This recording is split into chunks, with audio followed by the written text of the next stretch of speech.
So dear students, in this video I will discuss some more questions of exercise 8.2 of chapter application of integrals, class 12th maths NCERT. See question number 2. Question number 2, exercise 8.2. Find the area bounded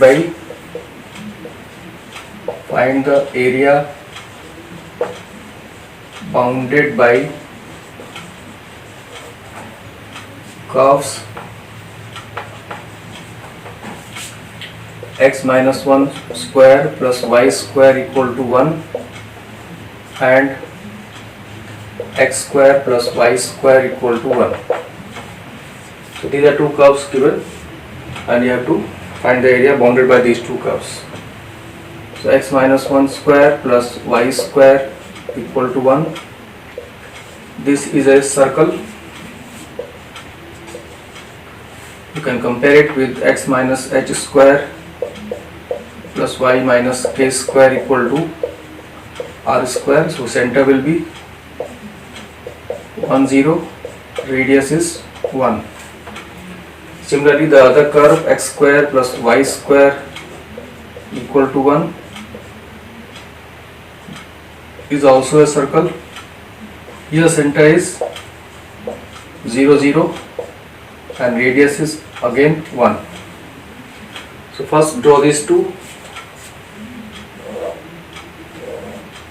The first circle you can draw this one whose center is at the origin. This point is 1 0, radius is 1. Other circle is such that center is 1 0, radius is 1. So this is the center, this is the radius. So now this circle will pass through this point and this type of diagram you will get. Suppose this is O point, this is A point, and we want area bounded by both of them. So you can draw perpendicular PM. So this complete area is required, and for this complete area, this is the area bounded by both the circles. You can divide this into two parts, area OPMO plus area APMA. This point is A, and then add them and double the area. तो इस तरह से आपको mainly यहाँ पे circle question में mention नहीं है, तो इसलिए आपको कर्व देख करके क्लियरली पता होना चाहिए कि कौन सा इक्वेशन दिया हुआ है, सर्कल रिप्रेजेंट कर रहा है और सर्कल का सेंटर क्या है, रेडियस क्या है. दूसरा भी सर्कल है, वो भी सेंटर रेडियस है. पहले का सेंटर ये है, ओरिजिन पे सेंटर है. दूसरा जो इक्वेशन है और इसका रेडियस 1 है, और जो ये पहला सर्कल है इसका सेंटर 1 0 है, तो यहाँ पे इसी सर्कल पे ही इसका सेंटर है और रेडियस ये है. इस तरह से ये आपका डायग्राम बनेगा. अब आपको इनके इक्वेशंस आपको लिख लेते हैं अलग से. x minus 1 square plus y square equal to 1, x square plus y square equal to 1. Question number 2. Required area will be total shaded area. Required area is area of shaded region.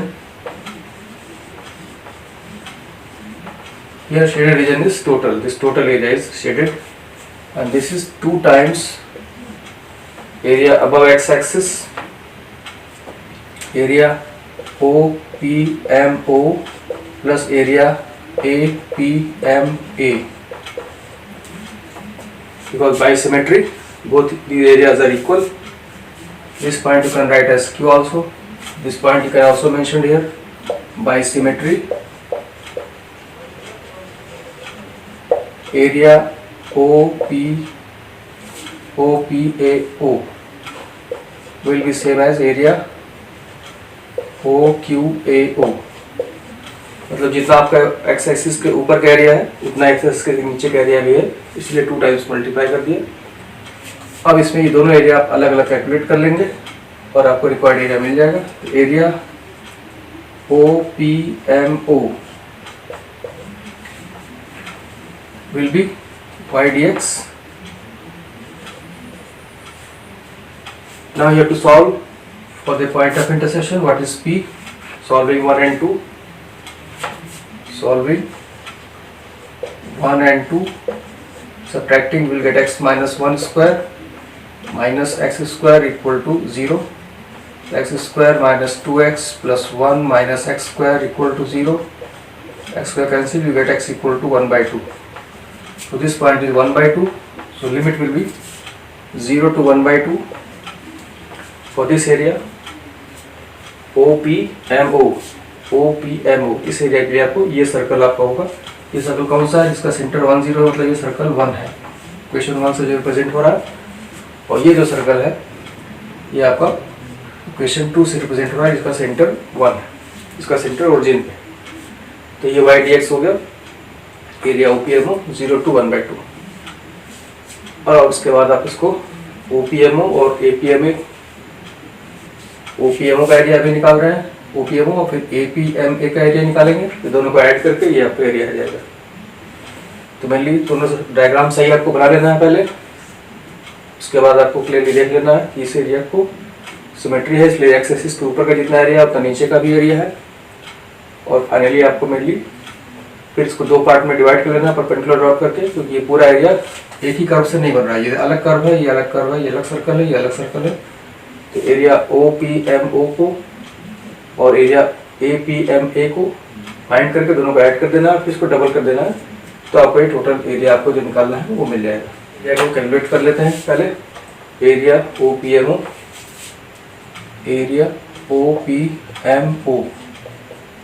0 to 1 by 2 y dx। y कहाँ से मिलना है आपको, ये ध्यान दीजिए। इस area के लिए ये जो सर्कल है, ये कौन सा सर्कल है जो इक्वेशन नंबर 1 से रिप्रेजेंट, जिसका सेंटर आपका 1 0 पे है। तो ये आपका y की वैल्यू निकालेंगे, under root of 1 minus x minus 1 square dx। So integrate this, you will get x minus 1 by 2 square root of 1 minus x minus 1 square plus a square by 2 that is 1 by 2 sin inverse x minus 1 by 1 limit 0 to 1 by 2। तो calculate करेंगे तो first put x equal to 1 by 2, 1 by 2 minus 1 is minus 1 by 2 minus 1 by 4। Here you will get 1 minus 1 by 2 minus 1 का square, it is 1 by 4 plus 1 by 2 sin inverse 1 by 2 minus 1 is minus 1 by 2। This is value at upper limit. Now value at lower limit. This is value at upper limit. Value at lower limit will be, when you put 0, 1 minus 1 will become 0. First term will be 0 plus 1 by 2 sin inverse. Here it will become minus 1.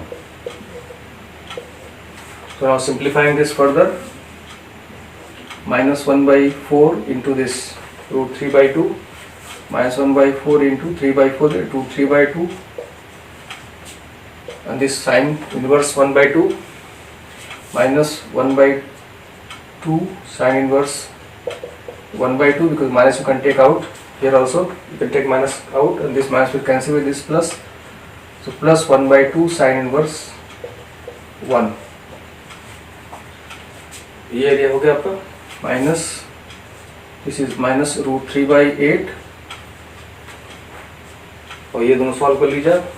जो sine inverse 1 by 2 pi by 6 होगा minus pi by 12 आ जाएगा, 1 by 2 से multiply होगा, यहाँ पे pi by 2 आएगा sine inverse 1 की value, ये पाई बाई 4 आ जाएगा। तो ये आपका आ गया। अब pi by 4 minus pi by 12 करेंगे, pi by 4 minus pi by 12 करेंगे तो आपको मिलेगा 12 LCM 3 pi minus pi 2 pi by 12 that is pi by 6, pi by 6 minus root 3 by 8। ये आपका एरिया आ गया OPMO।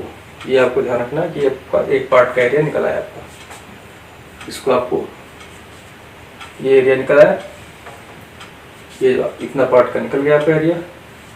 अब आप दूसरे पार्ट का एरिया निकालेंगे जो APMA वाला एरिया है, इसमें आपको इंटीग्रेशन करना था सिंपली, और लिमिट जो प्रॉपर निकाली गई 0 से 1 by 2 की लिमिट अप्लाई की गई थी, तो इंटीग्रेट कर दिया पहले x minus 1 by 2 under root of 1 minus x minus 1 square 1 by 2 sine inverse x minus 1/1, 1/2 रखेंगे तो -1/2 आएगा, अपॉन 2 -1/4, यहाँ आ जाएगा -1/4 1/2 साइन इनवर्स -1/2। ये अपर लिमिट पे, वो लोअर लिमिट पे पहले टर्म 0 हो जाएगा तो x को 0 रखेंगे आप, यहाँ 1 -1 0 हो जाएगा, और यहाँ पे 1/2 साइन इनवर्स -1।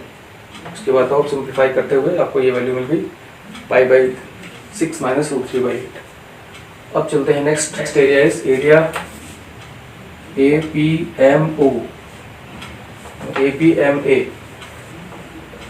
क्योंकि सिस्टम में जिस पॉइंट से आप स्टार्ट करेंगे उसी पॉइंट पे आपको आ जाना था कि क्लोज एरिया बन जाए।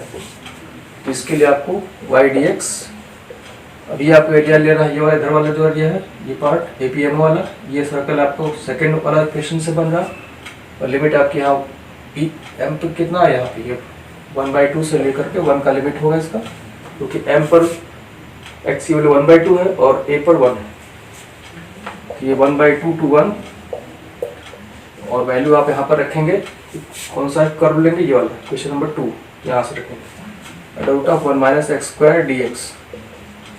सो apply the limit x/2 square root of 1 - x² plus 1/2 sine inverse x/1, this is 1/2 to 1। Now apply the limit, 1 रखेंगे, पहला term 0, 1/2 sine inverse 1/2 sine inverse 1/2, ये वैल्यू हो गई अपर लिमिट पे, माइनस लोअर लिमिट पे value 1/4, 1 - 1/4 √3/2 plus sine 1/2 sine inverse 1/2, ये value आ गई आपकी अपर लिमिट पे, फर्स्ट टर्म 0 है आपका, और उसके बाद second term 1/2 sine inverse 1, lower limit पे 1/2 रखेंगे, 1 - 1/4 √3/2 आ गया, 1/4 यहाँ पे है ही, 1/2 करके 1/4 आ गया, और ये 1/2 साइन इनवर्स 1/2। अब इसको थोड़ा सा और सिंप्लीफाई कर लेते हैं, तो ये आपका एरिया निकल आएगा।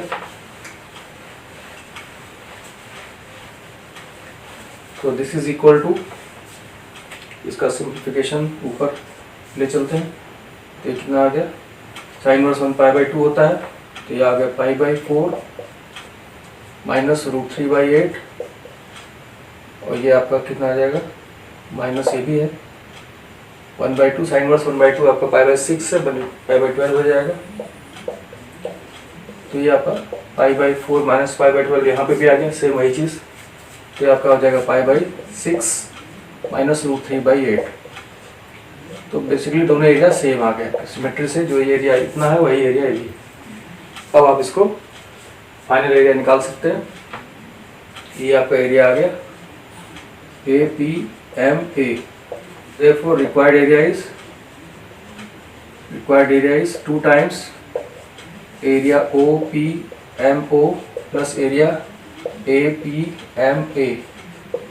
इन दोनों को आपको ऐड कर देना, दोनों एरिया सेम ही है, दोनों आपका π/6 माइनस √3/8 आया, पहला वाला भी और दूसरा वाला भी यही आया π/6 माइनस √3/8। तो इसको दोनों को पहले आप ऐड कर लेंगे, तो हो जाएगा π/3 माइनस √3/4, इन दोनों को ऐड कर दिया, और फिर इसको मल्टीप्लाई कर देंगे, तो 2π/3 माइनस √3/2 स्क्वायर यूनिट्स, ये इसका फाइनल आंसर हो जाएगा। किस तरह से इस क्वेश्चन में आपको ये ध्यान देना है कि किस एरिया के लिए कौन सा कर्व आपको यूज़ करना है। जैसे आप OPMA लेंगे तो इसमें ये क्वेश्चन यूज़ हो रहा है, जो ये सर्कल यूज़ हो रहा है, जो इक्वेशन 1 से रिप्रेजेंट, तो ये आपका क्वेश्चन 1 से रिप्रेजेंटेड जिसका सेंटर 1 0 पे है। और जब आप इस एरिया को ले रहे हैं APMA ले रहे हैं, तो ये कर्व यूज़ हो रहा है, इस सेंटर ओरिजिन वाला जो है, जो इसको इक्वेशन नंबर 2 से रिप्रेजेंटेड है। और प्रॉपर लिमिट फाइंड करने के लिए इक्वेशन को सॉल्व किया गया, ये पॉइंट 1/2 आया। तो पहले इस OPMO के लिए 0 to 1/2 की लिमिट अप्लाई हुई, फिर APMA के लिए लिमिट 1/2 से 1 की अप्लाई हुई। ये सब चीज़ें ध्यान रखना है। और दोनों एरिया आपका सेम आ रहा है, तो इस तरह से दोनों को ऐड करके 2 से मल्टीप्लाई कर देंगे तो आपको फाइनल एरिया ये आ जाएगा 2π/3 minus √3/2, 2π/3 minus √3/2 square units. So that's all in this video.